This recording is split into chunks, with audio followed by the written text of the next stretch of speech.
तो चला है बुलेटिन का। लोकसभा चुनाव से पहले और हाल ही में राहुल गांधी की भारत जोड़ो न्याय यात्रा की मध्य प्रदेश से विदाई के बाद भाजपा ने कांग्रेस को बड़ा झटका दिया है। प्रदेश में पूर्व सांसद और पूर्व विधायक समेत 13 से अधिक कांग्रेस नेता भाजपा में शामिल हो गए हैं और इनमें से कई बड़े नाम शामिल हैं। भोपाल से पूर्व सांसद सुरेश पचौरी के साथ इंदौर के संजय शुक्ला और विशाल पटेल जैसे कई बड़े नेताओं का नाम शामिल है। शनिवार को वो भाजपा का दामन थाम लिया था उन्होंने। सभी कांग्रेस नेताओं ने भोपाल में प्रदेश भाजपा अध्यक्ष वीडी वर्मा, पूर्व मुख्यमंत्री शिवराज सिंह चौहान और मंत्री कैलाश विजयवर्गीय की मौजूदगी में एक बैठक में पार्टी की सदस्यता ग्रहण की थी।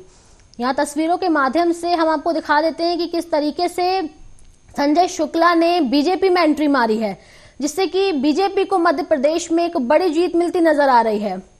अब कहीं ना कहीं कांग्रेस पार्टी को इस बात का डर है कि आने वाले लोकसभा चुनाव में उनकी पार्टी मध्य प्रदेश में कमजोर ना पड़ जाए। तस्वीरों के माध्यम से हम आपको दिखा रहे हैं कि किस तरीके से संजय शुक्ला जी का आगमन किया जा रहा है बीजेपी में। आगमन उनका किया जा रहा है बीजेपी में और इस तरीके से कांग्रेस पार्टी कमजोर पड़ती नजर आ रही है मध्य प्रदेश में। कई विपक्षी नेताओं का ये कहना है कि कांग्रेस से जो लोग निकल करके बीजेपी में जा रहे हैं वो किसी दबाव के कारण जा रहे हैं, पर एक तरफ बीजेपी अपनी रणनीति खेलने में उतारू है। लोकसभा चुनाव में इस बार बीजेपी का टारगेट है 400 के पार। तो अब देखना ये खास होगा कि ये जीत की चाबी किस पार्टी के हाथ लगेगी।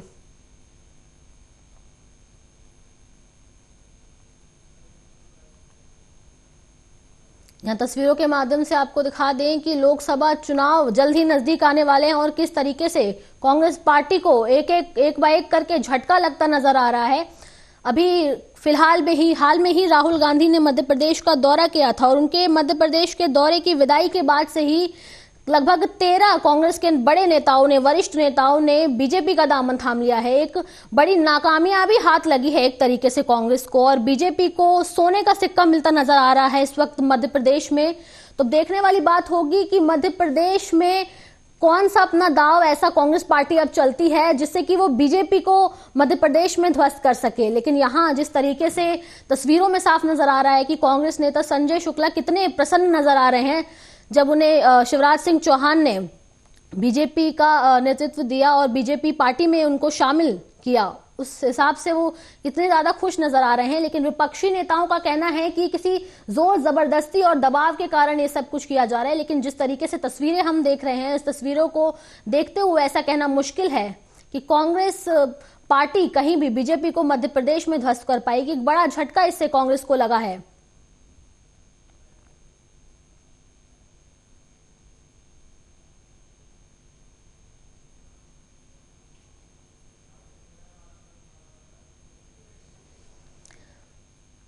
अब इसी विषय पर हमारे साथ राजेंद्र जी मौजूद है, एमपी हेड है, वो इसी विषय पर हमको बताएंगे। राजेंद्र जी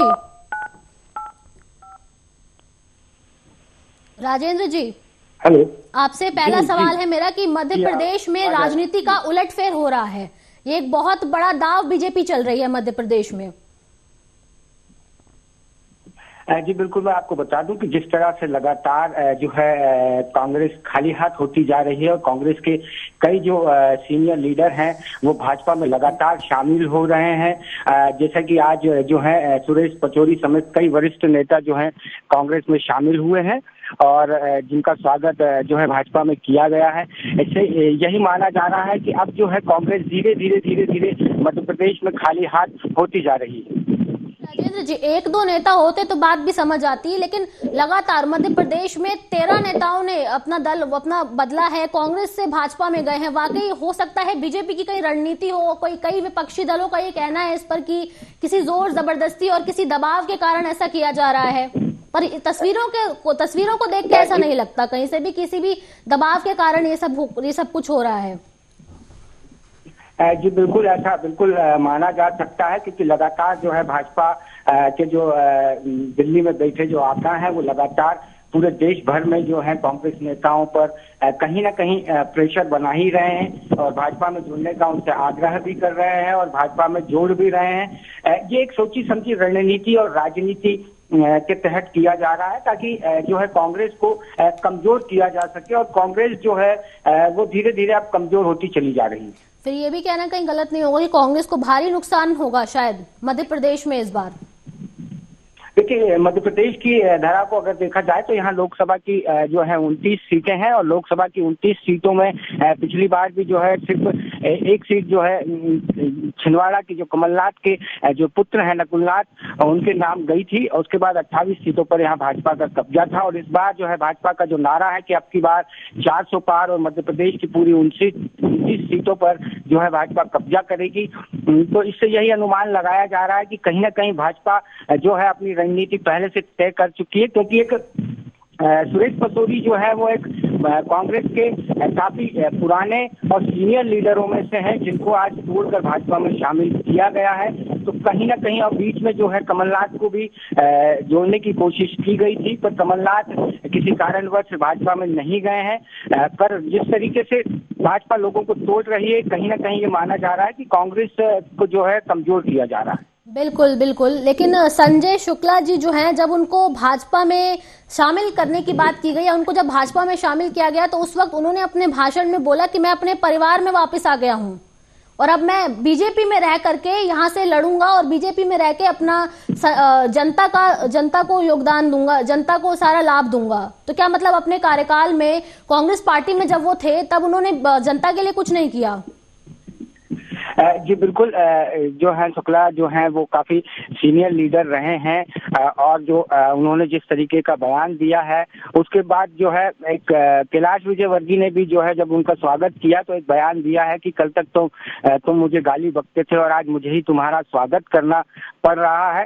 इस तरीके की बयानबाजी जो है अब लगातार जो है जारी है भाजपा और कांग्रेस के बीच, और संजय शुक्ला शायद ये मान चुके हैं कि उन्होंने कोई काम नहीं किया, इसलिए उन्होंने भाजपा का दामन जो है थामा है, और अब वो काम करेंगे। पर ये तो निश्चित जो है भाजपा का जो ऊपर बैठा हुआ अमला है वही तय करेगा कि किसको टिकट देना है, किसको नहीं देना है। और लगातार जिस तरीके से कांग्रेस की भाजपा में शामिल हो रहे हैं, तो कहीं ना कहीं ये भाजपा के लिए भी एक खतरा सा साबित होगा, क्योंकि लगातार जिस तरीके से अभी लोकसभा चुनाव है, पंचायत चुनाव है, नगर पालिका नगर निगम चुनाव है, तो कहीं ना कहीं जितने भी जो कांग्रेस की एक आशा लेकर अपना गढ़ बचाने और अपने साख को बचाने के लिए भाजपा में शामिल हो रहे हैं, जो उनके लिए बहुत जो है खतरनाक भी साबित हो सकता है, क्योंकि भाजपा के जो जमीनी नेता काफी वर्षों से जो आस लगाए बैठे हैं टिकट की, और ऐसे में जो नए नए कांग्रेस की भाजपा में शामिल हो रहे हैं और उनको टिकट दिया जाता है, तो कहीं ना कहीं भाजपा के जो जमीनी सदस्य हैं वो कहीं ना कहीं नाराज जरूर दिखेंगे। ठीक है राजेंद्र जी, बहुत बहुत धन्यवाद आपका इस विषय पर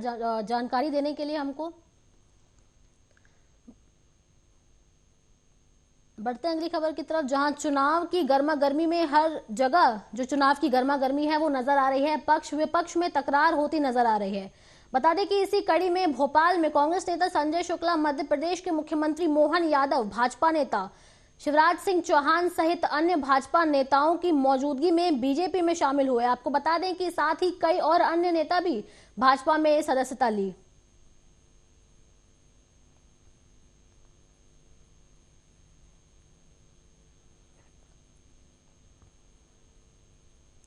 मध्य प्रदेश सरकार में मंत्री कैलाश विजयवर्गीय ने राहुल गांधी पर निशाना साधा है और कहा है कि राहुल गांधी भारत जोड़ो न्याय यात्रा लेकर निकले हैं। कांग्रेस के नेता और कार्यकर्ता समझ रहे हैं कि देश के साथ कोई न्याय कर रहा है तो वो प्रधानमंत्री नरेंद्र मोदी ही कर रहे हैं। बहुत से लोग भाजपा के काम को पसंद कर रहे हैं और वो भाजपा में आ रहे हैं।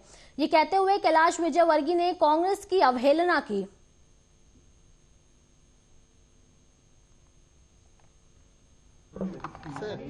ऐसा है, राहुल जी अभी न्याय यात्रा लेकर निकले हैं और कांग्रेस के जितने भी नेता हैं, जो कार्यकर्ता हैं, वो समझ रहे हैं कि देश के साथ यदि कोई न्याय कर रहा है तो हमारे लोकप्रिय प्रधानमंत्री मोदी जी कर रहे हैं। और इसलिए बहुत सारे लोग ऐसे हैं जिन्हें भारतीय जनता पार्टी में काम करना पसंद है और इसलिए बहुत सारे नेता भारतीय जनता पार्टी में आ रहे हैं। और भी कांटेक्ट में कांग्रेस पार्टी।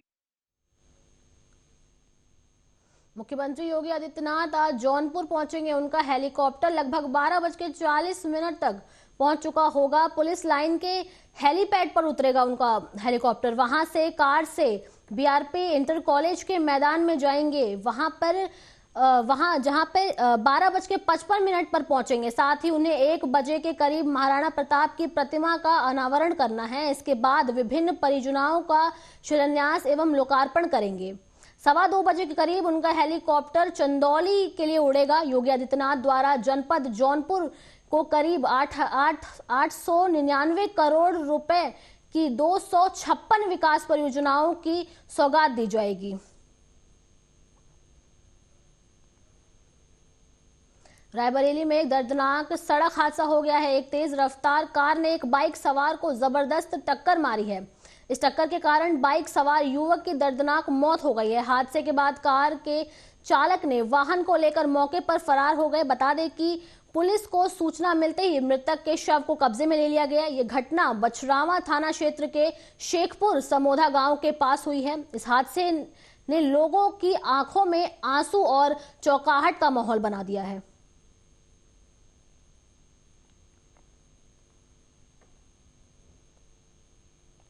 एक्सीडेंट ये लड़का राजाबाग साइड पे आ रहा था। इसी पुलिये के पास वो 2 गाड़ियाँ आ रही थी 4 पहिए से, फोर्ड कंपनी की थी, वो इतने तेज ठोकर मारा बाइक, वो नहीं देखा डिवाइडर, वो इतने तेज ठोकर मारा। ग्रेटर नोएडा में एक हॉस्टल में खाना खाने के बाद लगभग 100 छात्रों की तबीयत खराब हो गई। बता दें कि इस हादसे की वजह से सभी छात्रों को अस्पताल में भर्ती कराया गया और छात्रों की हालत को लेकर हॉस्टल के प्रबंधक पर आरोप लगाया गया है। इस समस्या का समाधान तत्काल किया जाएगा और इस घटना के संबंध में अधिकारियों ने जांच शुरू कर दी है।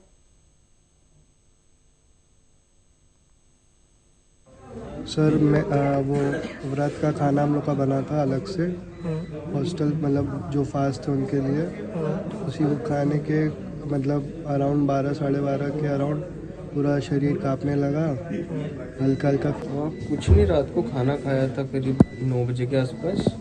उसके बाद 10 साढ़े 10 बजे से चक्कर आने लग गए थे, तो मैं तो जाके सो गया था। और फिर दोस्तों ने देखा जैसे सबकी तबीयत खराब हो रही है खाना खाने के बाद, तो उन्होंने उठाया, तो उनके उठाते मेरे को वॉमिटिंग वगैरह होने लगी। फिर हॉस्पिटल ले आए थे। कितने लोग हो आप लोग जिनको फूड पॉइजनिंग हुई है? मेरे को नंबर का आइडिया नहीं है। मतलब आपके साथ ही कितने लोग होंगे लगभग? होंगे यहाँ पे 20-25 लोग इस हॉस्पिटल में, उसके अलावा और भी 2-3 हॉस्पिटल्स हैं। अच्छा, अलग अलग हॉस्पिटल्स में? कुछ नहीं। टोटल नंबर ऑफ पेशेंट जो बच्चे यहाँ पे आए हैं, स्टूडेंट, वो ये यहाँ पे जो आर्यन करके वो है रेजिडेंसी हॉस्टल, उसी के हैं सारे स्टूडेंट। ये टोटल 47 बच्चे हैं स्टूडेंट जो फूड पॉइजनिंग करके यहाँ पे आए हैं। विषैला पदार्थ अब ये पता नहीं क्या लिया है, क्या खाया है, क्या नहीं। और अब क्या उनकी कंडीशन? अब तो कंडीशन स्टेबल है इनकी सभी की, और यहाँ पहले उनका लाइन ऑफ ट्रीटमेंट चल रहा है। अमेरिका की शिकागो यूनिवर्सिटी से न्यूरो साइंस की पढ़ाई करने वाला एक युवक सनातन धर्म के प्रसार और संरक्षण के लिए समर्पित हो गया है। वो भगवा पहनकर स्वामी नारायण मंदिर का भक्त बन गया है। बता दें कि स्वामी नारायण मंदिर गुजरात के वडगांव में स्थित है और विश्व भर में लगभग 2000 संत सनातन धर्म की रक्षा के लिए यहाँ भ्रमण करते हैं। जानकारी के मुताबिक युवा संत ने रायबरेली में पहलवान वीर बाबा मंदिर में महाशिवरात्रि के अवसर पर स्वामी नारायण संप्रदाय को सनातन धर्म का प्रसारक बताया। जय स्वामीनारायण, जय श्री कृष्ण, हर हर भोलेनाथ। हम श्री स्वामीनारायण मंदिर वडताल गुजरात से आते हैं और वडताल के नीचे तकरीबन 2000 से अधिक मंदिर और 2000 से संत समुदाय है। आज वडताल के मंदिर समूचे विश्व में, भारत में, अमेरिका में, कनाडा में, ऑस्ट्रेलिया में, यूके में, सभी खंडों में प्रसृत है। और आज यहाँ आकर हमें बेहद प्रसन्नता होती है कि हमारे भैया शैलेंद्र अग्निहोत्री जी ने वीर बाबा शिव मंदिर ट्रस्ट की ओर से ये पूरा आज शिव बारात एवं अन्न का भंडारा का बहुत ही विलक्षण आयोजन किया है। आज उन्होंने हमें आमंत्रित किया था, तो हमारे हृदय में बेहद प्रसन्नता होती है। जय स्वामीनारायण, जय श्री कृष्ण। गुजरात के पंचमहल में न्याय यात्रा के दौरान राहुल गांधी ने एक बार फिर अडानी का नाम लेकर बीजेपी सरकार पर हमला किया है। इस दौरान कांग्रेस सांसद राहुल गांधी ने कहा कि 2 से 3% लोग बाकी लोगों पर राज कर रहे हैं। आप सुबह उठकर मेहनत करते हो लेकिन सबसे जरूरी सवाल नहीं पूछते जो अडानी रोज सुबह उठकर पूछते हैं। हिंदुस्तान का जो धन है उसका कितना भाग मेरे बैंक अकाउंट में गया है, ये सवाल अडानी खुद से रोज पूछते हैं, लेकिन आप कभी नहीं पूछते। मेरा कहना है 2-3% लोग बाकी लोगों पर राज कर रहे हैं। अब आप क्या करते हो? सबसे जरूरी सवाल नहीं पूछते। आप सुबह उठते हो, मेहनत करते हो, कोई खेती करता है, कोई छोटा बिजनेस करता है, मगर आप जो सबसे जरूरी सवाल जो अडानी हर रोज सुबह उठ के अपने आप से पूछता है, आप वो सवाल कभी नहीं पूछते। कौन सा सवाल है? अडानी नहीं, मन की बात नहीं, अडानी जी जैसे ही उठते हैं अपने आप से एक सवाल करते हैं, और जैसे सोने का टाइम आता है तब एक और सवाल। वो विकसित भारत के राजदूतों के साथ एक बैठक को संबोधित करते हुए केंद्रीय मंत्री अनुराग ठाकुर ने कहा कि कुछ नेता ऐसे भी हैं जिन्हें आज भी मीडिया वाले युवा ही कहते हैं, लेकिन आज तक उनकी सोच युवा नहीं हुई।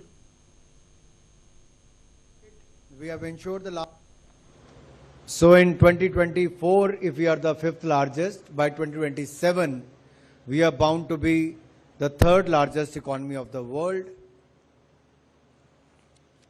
How we did it? We have ensured the last mile delivery.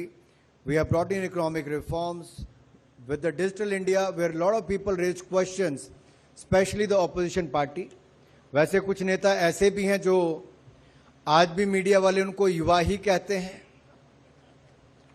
लेकिन सोच उनकी युवा नहीं हुई, लेकिन टेक्नोलॉजी का उपयोग भी करने की इच्छा नहीं होती है। डिजिटल इंडिया पे वो प्रश्न चिन्ह खड़ा करते थे, लेकिन आज डिजिटल इंडिया के कारण क्या बदलाव आया वो मैं आपको आगे बताऊंगा। गति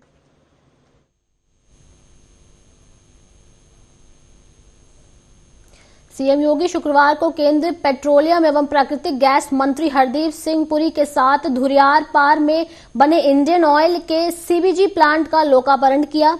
इस दौरान सीएम योगी ने कहा कि धुरियारपार समेत गोरखपुर के जिस दक्षिणांचल को लेकर यह मान लगाया गया था कि यहां कुछ नहीं हो सकता है, उसी गोरखपुर के दक्षिणांचल में महाशिवरात्रि के पावन महापर्व पर औद्योगिकरण के युग का शुभारंभ हो गया।